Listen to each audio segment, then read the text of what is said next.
क्या आपने कभी सोचा है कि अपने लिए सबसे बड़ा शक्ति का कार्य क्या हो सकता है? यह दुनिया को चिल्लाकर बताने या दूसरों की स्वीकृति पाने के बारे में नहीं है, बल्कि चुपचाप छोड़ना सीखने के बारे में है। बिना किसी स्पष्टीकरण के, बिना सफाई दिए, बिना बताए। हम अक्सर ऐसे लोगों, आदतों या विचारों को ढोते रहते हैं जो अब हमारे जीवन में जगह पाने योग्य नहीं है, और यही अदृश्य बोझ हमारी ऊर्जा को खत्म कर देता है और हमारे विकास को रोक देता है। मैं आपसे ईमानदारी से बात करना चाहती हूँ, जैसे कोई जो आपके रोज के संघर्ष को समझता है।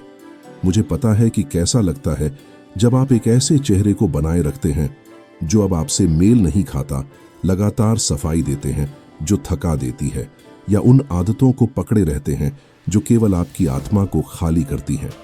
मैं भी उस जगह पर रह चुकी हूँ, और अगर आज आप ये शब्द पढ़ रहे हैं तो यह संयोग नहीं है। यह संदेश इसलिए आया है क्योंकि अब आप तैयार हैं एक कदम आगे बढ़ाने और उन बंधनों से मुक्त होने के लिए जो आपकी असली ताकत को खिलने से रोकते हैं। अब समय आ गया है एक भीतर की शुद्धि का, चुपचाप और शक्तिशाली। मार्को ऑरेलियो ने कहा था कि आपकी जिंदगी की गुणवत्ता आपके विचारों की गुणवत्ता पर निर्भर करती है, और इससे बड़ा सत्य कोई नहीं। इसलिए पहला कदम है उन चीजों से छुटकारा पाना जो न तो आपके मन से संबंधित हैं और न ही आपकी आत्मा से। यह उस शक्ति को वापस लेने के बारे में है जो आपको मजबूत करती है, और छोड़ देने के बारे में है जो केवल बोझ बढ़ाती है। उन अदृश्य बोझों में से सबसे भारी है वह किरदार जिसे आपने दूसरों को खुश करने के लिए गढ़ा। कितनी बार आपने मुस्कुराया है जब आप सच में चिल्लाना चाहते थे? कितनी बार आपने अपनी असली पहचान छुपाई सिर्फ इसलिए कि किसी को असुविधा न हो? वह नकली किरदार एक कैद है जो आपको आजाद महसूस करने से रोकता है। अब समय है इसे पीछे छोड़ने का, बिना डर, बिना अपराध बोध और बिना नाराजगी के। असली होना मतलब है अपनी सच्चाई को अपनाना और ईमानदारी से जीना, न कि उन नकाबों को पकड़े रहना जो आपको घुटन देते हैं। दार्शनिक सेनेका याद दिलाते थे कि असली संपत्ति अपनी प्रकृति के अनुसार जीने में है, और आपकी आत्मा को न तो नकाबों की जरूरत है और न ही बाहरी तालियों की।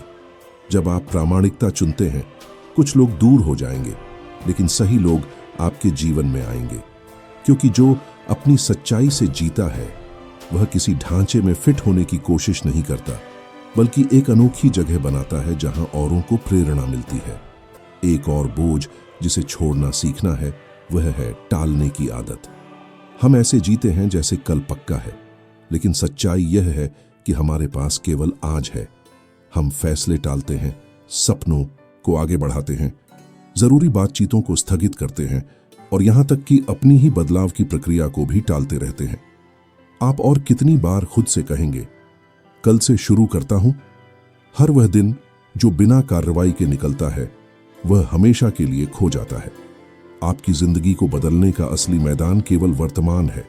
आज वही क्षण है जब आप उठ सकते हैं, मजबूती से कदम बढ़ा सकते हैं और अपनी सबसे सशक्त पहचान बना सकते हैं। न कल, न किसी अनिश्चित भविष्य में, जिंदगी यहीं और अभी घटित हो रही है।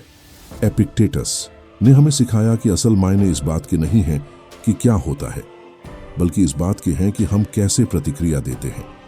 जब आप जीवन के सामने स्थिर रहने का चुनाव करते हैं, वास्तव में आप हार मान लेते हैं। हर दिन का लाभ उठाइए, इसीलिए नहीं कि सब कुछ परफेक्ट होगा, बल्कि इसलिए कि वही एक दिन आपके पास है। आलस्य बहानों के रूप में छुपता है, लेकिन अनुशासन ही बदलता है, जैसे एक सैनिक जो अपने समय की असली कीमत जानता है। एक और अदृश्य बोझ है अतीत की बेड़ियां। वे हमेशा दिखाई नहीं देती, लेकिन लोहे से भी अधिक कसकर बांधती हैं। पुराने घाव, निराशाएं, गलतियां जो अब भी दर्द देती हैं, और वे यादें जो गुस्से या डर के रूप में लौटती हैं, यही सब आप ढोते रहते हैं। लेकिन अतीत केवल आपके मन में मौजूद है। आप तय करते हैं कि उसे पोषित करना है या छोड़ देना है। आप वह नहीं हैं जो आपके साथ हुआ, न ही वे गलतियां हों जो आपने की। आप वह हैं जो आज उस अनुभव के साथ करते हैं। मार्को ऑरेलियो ने कहा था कि बाधाएं ही मार्ग बन जाती है। आपके घाव भी आपका ईंधन बन सकते हैं, लेकिन केवल तब जब आप चुपचाप माफ करना, सबक के लिए आभारी होना और प्रतिरोध करना छोड़ दें। शांति तब जन्म लेती है जब आप अपनी कहानी से लड़ना बंद करते हैं और अपना वर्तमान बनाना शुरू करते हैं। भावनात्मक निर्भरता को भी छोड़ना जरूरी है। कोई भी यहाँ आपको बचाने, पूरा करने या आपके खालीपन को भरने के लिए नहीं है। जो कुछ आप बाहर खोजते हैं वह केवल आपके भीतर से ही उत्पन्न हो सकता है। किसी से चिपक कर अपनी कीमत महसूस करना अहंकार का जाल है, और जितना आप खुद को संभालना सीखेंगे उतना ही आपको दूसरों पर निर्भर रहने की जरूरत कम होगी। प्रेम को आसक्ति मत समझिए और संगति को लत मत समझिए। असली रिश्ते दो स्वतंत्र व्यक्तियों के बीच पैदा होते हैं, न कि उन लोगों के बीच जो अपने घावों को सुन्न करने के लिए एक दूसरे का इस्तेमाल करते हैं। एपिक्टेटस ने कहा, निर्णय करो कि आहत नहीं होना है और तुम आहत नहीं होगे। यह तब शुरू होता है जब आपकी शांति दूसरों के व्यवहार पर निर्भर रहना बंद कर देती है। खुद से इतना प्यार करो कि अगर कोई दूर जाने का फैसला करता है तब भी तुम्हारी दुनिया ढह न जाए, क्योंकि तुम पहले से ही अपने आप में पूर्ण हो। एक और मौन शत्रु है उन आपदाओं की कल्पना करने की आदत जो अभी हुई ही नहीं। कितनी रातें आपने इस डर में गंवाई हैं कि सबसे बुरा हो सकता है। यही चिंता का कारागार है। आगे बढ़कर जीना, तूफान गढ़ना और उन लड़ाइयों में पीड़ित होना जो कभी आती ही नहीं। विडंबना यह है कि उन चिंताओं का अधिकांश कभी घटित ही नहीं होता, फिर भी वे आपकी ऊर्जा और जीवन चूस लेते हैं। मार्को ऑनरेलियो ने इसे स्पष्ट कहा, पीड़ा बाहरी चीजों से नहीं आती बल्कि उनसे आपकी व्याख्या से आती है। अपने विचारों को देखना सीखो बिना यह अनुमति दिए कि वे सब तुम्हारे मन पर शासन करें। अपनी अनुकूलन क्षमता पर भरोसा करो, नियंत्रण की जरूरत पर नहीं। भविष्य की भविष्यवाणी नहीं की जा सकती और उसके बारे में परेशान रहना केवल तुम्हें खा जाएगा। जिंदगी यहाँ और अभी घटती है और जो अस्तित्व में ही नहीं है उसे कोई चिंता हल नहीं कर सकती। अगर ये शब्द आपके भीतर कुछ जगाते हैं, अगर आपको लगता है कि अब वह समय आ गया है जब आपको अपने बोझ छोड़ने हैं, तो टिप्पणियों में लिखें, आज मैं सब कुछ छोड़ देता हूं जो मुझे सीमित करता है। यह केवल प्रतीकात्मक कार्य नहीं है, यह आपके अपने साथ एक वादा है जो आपके मन को नए सिरे से प्रोग्राम करना शुरू करता है।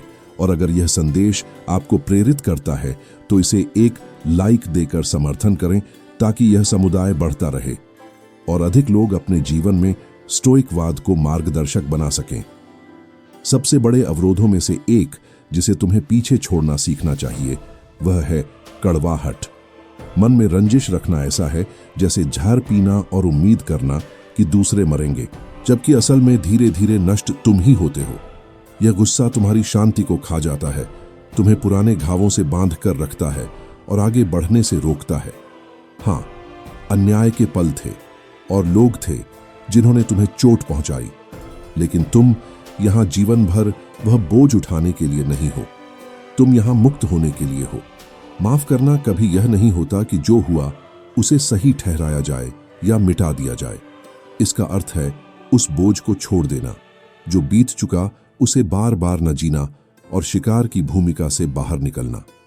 सेनेका कहते थे कि सच्चा बहादुर वही है जो अपने क्रोध को जीत ले, न कि वह जो किसी दुश्मन को हरा दे। असली शांति बाहर से नहीं आती, वह तब आती है जब तुम तय करते हो कि अतीत अब तुम्हारे वर्तमान से एक दिन भी नहीं चुराएगा। नफरत सिर्फ तुम्हारी जिंदगी का समय छीनती है। माफ करना आत्म प्रेम का कार्य है, दूसरों के लिए नहीं बल्कि अपने लिए। एक और आम भूल यह है कि खुशी को अंतिम मंजिल की तरह देखना। हमें यह सोचने पर मजबूर किया गया है कि हम तभी खुश होंगे जब हमें मान्यता मिलेगी, जब हम इच्छित वस्तु पाएंगे या जब जीवन पूरी तरह सुलझ जाएगा। लेकिन सच्चाई यह है कि खुशी कोई दूर का भविष्य नहीं है, यह यही है, हर पल में, हर जागरूक कार्य में, हर कदम में जिसे तुम उद्देश्य के साथ उठाते हो। अगर तुम खुशी को मंजिल मानकर उसका पीछा करोगे तो कभी नहीं पा सकोगे, क्योंकि जैसे ही एक लक्ष्य तक पहुंचोगे तुम्हारा मन अगले के बारे में सोचने लगेगा। यह दौड़ कभी खत्म नहीं होती और कभी संतोष नहीं देती। स्टोइक दार्शनिक इसे यूडेमोनिया कहते थे, जिसका अर्थ है सद्गुण में जीना, अपने कार्यों में सुसंगत होना और उस चुनाव से शांति में रहना जो तुम करते हो। यही असली पूर्णता है, यह जानना कि तुम सही काम कर रहे हो, चाहे कोई उसकी प्रशंसा करे या नहीं। उन मृगमरीचिकाओं का पीछा करना छोड़ दो जो कभी खत्म नहीं होती। असली शांति भीतर से बनती है, यहीं, अभी, इस क्षण। सच्ची जीत बाहर की उपलब्धियों में नहीं, बल्कि उस सुसंगति में है जिसके साथ तुम जीना चुनते हो। उस आंतरिक शक्ति तक पहुंचने का एक बड़ा कदम है सफाई देना बंद करना।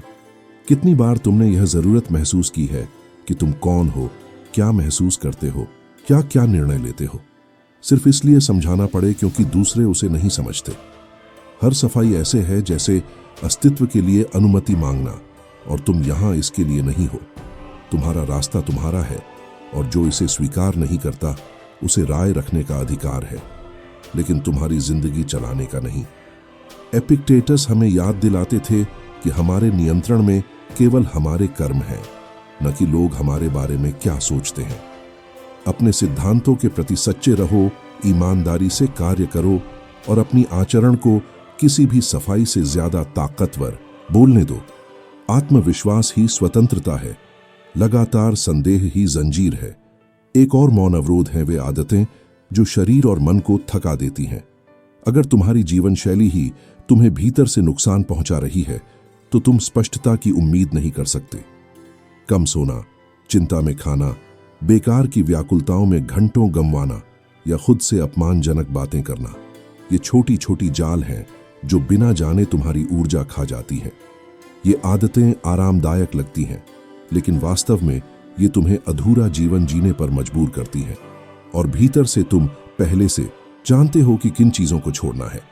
तुम्हें और जानकारी की जरूरत नहीं, बल्कि निर्णय और निरंतरता की जरूरत है। मार्को ऑरेलियो सम्राट होने के बावजूद अपने शरीर का ख्याल रखते थे, अपने मन को प्रशिक्षित करते थे, और रोज लिखते थे ताकतवर बने रहने के लिए। खुद से पूछो, तुम अपनी दैनिक आदतों से क्या बना रहे हो? हर अनुशासन जो तुम विकसित करते हो तुम्हारे भविष्य में निवेश है। हर बुरी आदत जिसे छोड़ते हो तुम्हारे रास्ते से एक बोझ कम है। तुम्हें आलोचना करने की आदत से भी मुक्त होना चाहिए। दूसरों की गलतियां गिनाना आसान है, लेकिन यह तुम्हें बढ़ने में मदद नहीं करता। जब भी तुम बाहर की आलोचना करते हो, तब तुम भीतर झांकने से बचते हो। आलोचना केवल एक विचलन है जो तुम्हारी अपनी कमियों को ढक देती है। एपिक्टेटस ने साफ कहा था, अपनी ऊर्जा दूसरों के कार्यों पर मत खर्च करो, उसे उस पर लगाओ जो तुम्हारे हाथ में है। दूसरों के बारे में बुरा बोलने के बजाय आत्म परीक्षण का अभ्यास करो। खुद से कठिन सवाल पूछो, मैं कहां गलत कर रहा हूं? मुझे क्या सुधारना है? अपनी किन बातों को मैं अनदेखा कर रहा हूं जबकि दूसरों की कमियों में उलझा हूं? आलोचना बदलती नहीं, आत्म ईमानदारी बदलती है।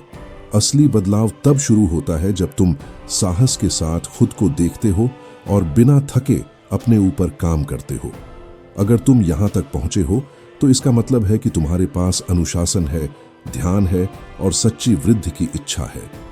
जो कुछ भी तुमने यहां पढ़ा है वह संयोग नहीं है, यह तुम्हारी जगह है, एक ऐसा स्थान जहां तुम्हारी प्रगति और आंतरिक शक्ति का मूल्य है। इस समुदाय से जुड़ो जहां लोग चुपचाप विकसित होना चुनते हैं, मजबूत बने रहते हैं और हार नहीं मानते, इवन जब कोई उन्हें देखता भी नहीं। यहां हम स्टोइकवाद को जीवन की कला की तरह जीते हैं और मिलकर कुछ महान बना रहे हैं।